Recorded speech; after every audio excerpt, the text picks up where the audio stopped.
There are moments in life when the things we've been hoping for feel so far away. It's almost as if they belong to someone else's story, not ours. Start with excitement, full of vision and passion, but as time passes, that excitement can fade. Doubt creeps in.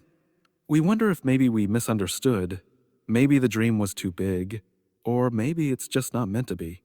And in those moments, it's easy to believe that God has forgotten us, that He's moved on to other people's prayers and left ours unanswered.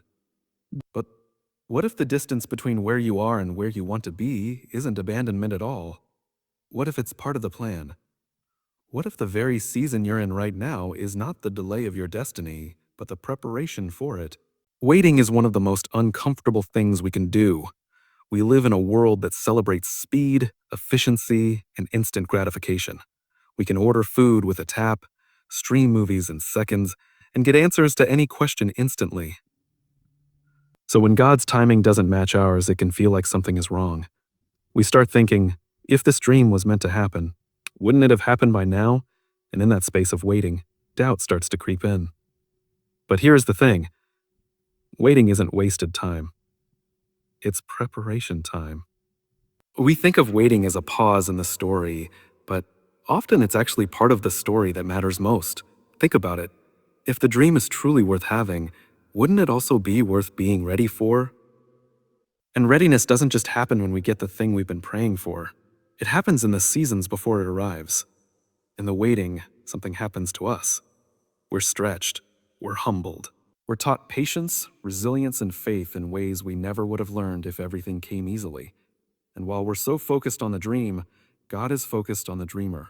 He's shaping us, strengthening our character, deepening our trust. The hard part is that we don't usually see the progress while we're in it. Waiting can feel silent, even still. But beneath the surface, things are moving. Doors are being prepared. People you haven't even met yet are being positioned in your path. Opportunities are aligning in ways you can't yet see. The delay is not denial. It's often a sign that something better is being built. I know it's frustrating. It's human to want to push the process forward, to speed things up. But think about what happens when fruit is picked before it's ripe. It never tastes as sweet. Some dreams have a ripening season too. If you get them too soon, they can become a burden instead of a blessing. Timing matters as much as the dream itself. Sometimes the waiting is what makes the dream possible in the first place. That job you're hoping for might not exist yet. That connection you're praying for might still be learning their own lessons before they're ready to meet you. That opportunity might need the pieces around it to come together before it can land in your lap. And if you got it now, before all those pieces fit, it might crumble. There's another truth about waiting that's hard to admit. Sometimes it reveals what we're really placing our trust in.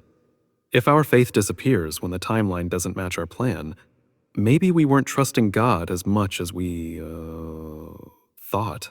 And maybe we were trusting the schedule we created for Him to follow. And that's not trust, that's expectation disguised as faith.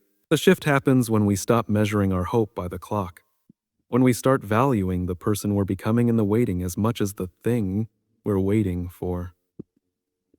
Because in the end, the dream will arrive, but what you carry into it will be determined by who you became while you were waiting. Think about any great story. The moments of waiting are where the character is developed. The challenges they face along the way are what make them ready for the victory at the end. Without the middle, the ending wouldn't mean nearly as much. The same is true for us. The waiting adds weight to the dream. It gives it depth, meaning, and gratitude. I'm not saying waiting is easy. It's not the in debt. There will be days when you feel like nothing's happening. Days when you wonder if you missed your chance. Days when you're tempted to lower your expectations just so you won't be disappointed. But those are the days that build your faith the most. Because hope in the absence of evidence is real hope. Believing without seeing is the essence of trust. And one day, the thing you've been waiting for will arrive, and you'll realize it came at the exact moment it was supposed to. Not a moment too soon, not a moment too late. And when it does, you'll be grateful not only for the dream, but for the waiting that made you ready to hold it.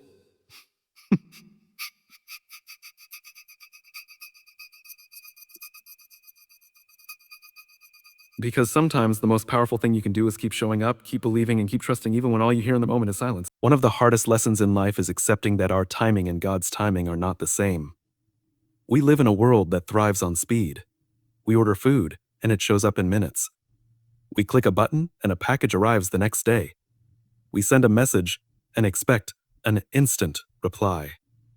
So when it comes to our dreams, we often expect the same level of immediacy. We tell ourselves, if I've prayed, worked hard, and done everything right, it should happen now. But that's not always how it works. Sometimes God takes us the long way around.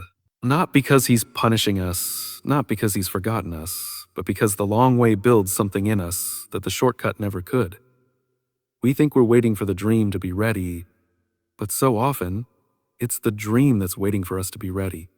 There's a difference between wanting something and being prepared to carry it. Think about it. If you gave a 10-year-old the keys to a car, you wouldn't be doing them a favor. You'd be putting them in danger. They might desperately want to drive, but they don't yet have the maturity, the skill, or the awareness to handle the responsibility.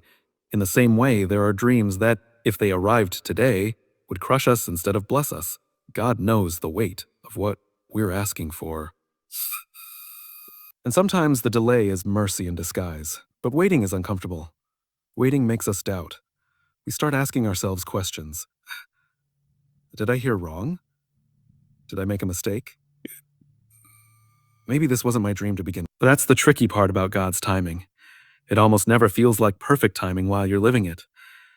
It only makes sense in reverse when you look back and realize that every detour, every pause, every closed door was actually shaping you for what was coming. And here's the challenge. Our natural instinct is to measure progress by movement. If things are moving, we feel encouraged.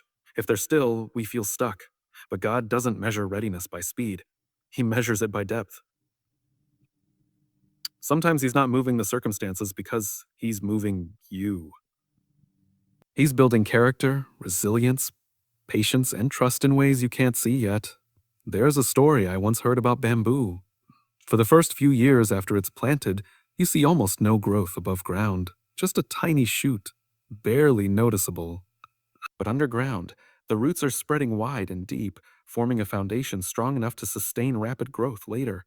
And then, in a single season, it shoots up several feet almost overnight. It didn't happen overnight. It happened underground over years. That's how God often works with our dreams. The preparation is invisible until suddenly. It's undeniable. The danger in not understanding this is that we'll try to force things before their time. We'll push doors open that were meant to open on their own. We'll exhaust ourselves trying to manufacture outcomes that were never ours to manufacture.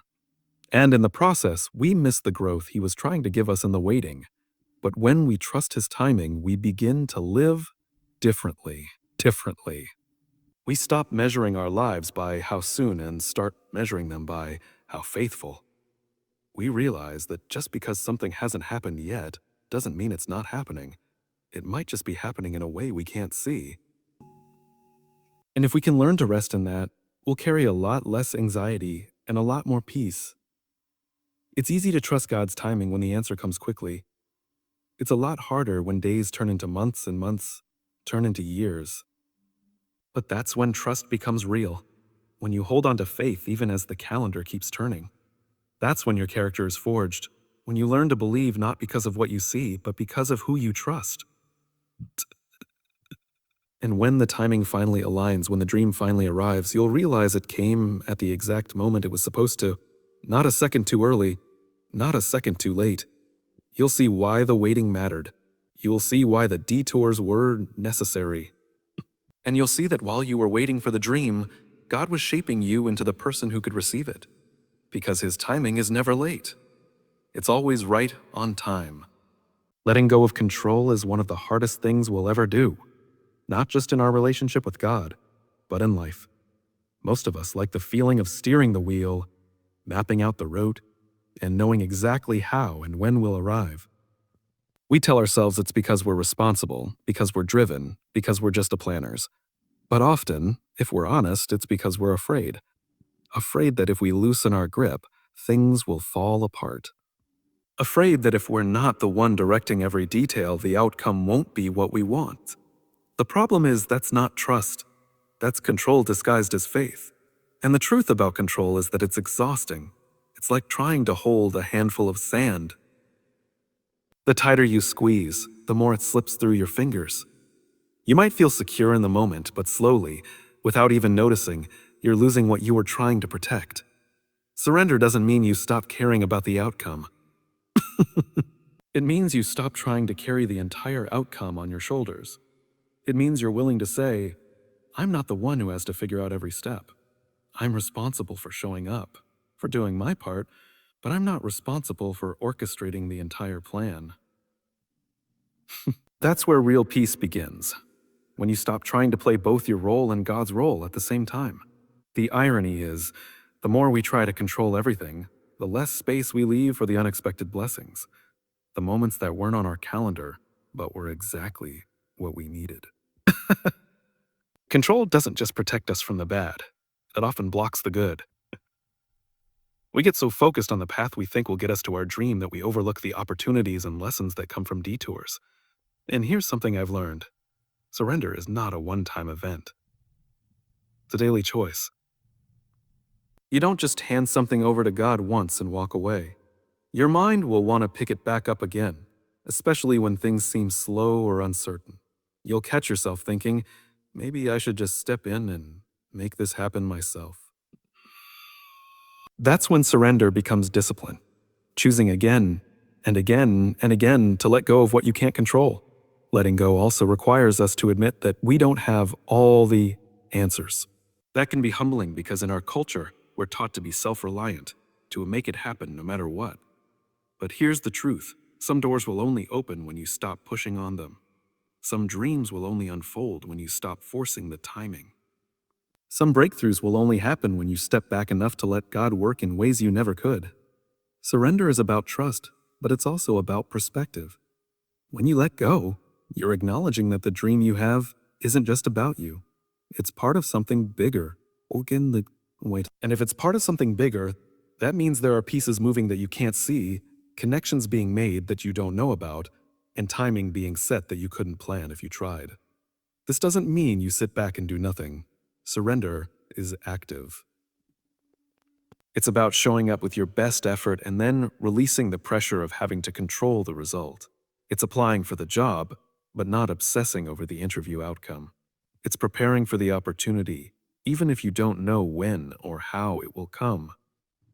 It's taking the next step you can take, even when you can't see the whole staircase. When you live with that posture, you begin to notice something. You're lighter. You're not weighed down by the need to make everything perfect. You have more energy for what's in front of you because you're not constantly worrying about what's ahead, and you're more open to the unexpected because you're not so rigidly holding on to one specific picture of how things should look.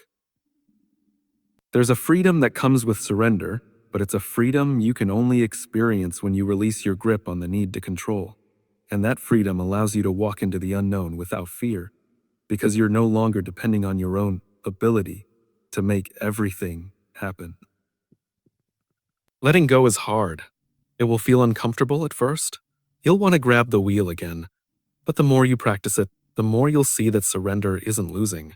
It's making room. Making room for timing that's better than yours, for doors you couldn't have opened, for outcomes you wouldn't have imagined. Because sometimes the fastest way to move forward is to let go of the need to control the way it happens. Faith is easy to hold on to when everything is moving in the right direction. When doors open, when opportunities line up, when life gives you signs that your dream is on its way, belief comes naturally. But real trust isn't tested in the seasons when you can see the progress. It's tested in the silence. It's tested when you've been showing up, doing the work, praying the prayers, and yet, nothing seems to be happening. That's where most of us struggle. We think silence means absence. We think if God was really working, we'd see something by now. But faith doesn't require evidence. That's the whole point. If you could see it, you wouldn't need faith. The challenge is to keep believing when there's no visible proof that things are moving forward.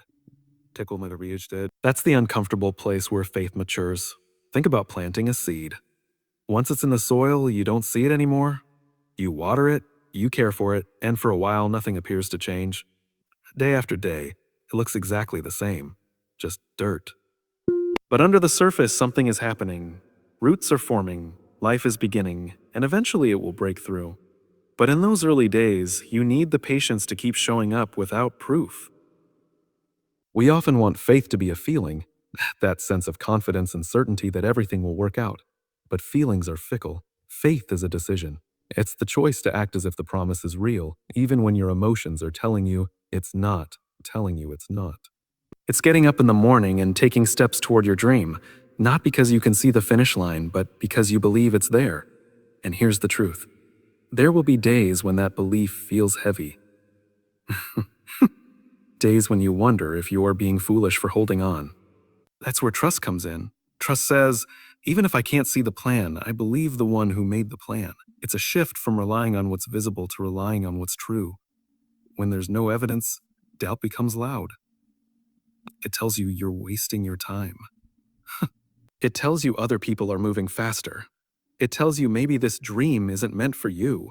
But faith counters doubt by remembering. Remembering the times you've seen God show up before. Remembering the ways things have worked out in the past that you couldn't have orchestrated yourself. That is tough.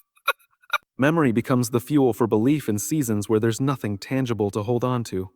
This kind of trust also requires humility. It's admitting that you don't have the full picture, and maybe you never will.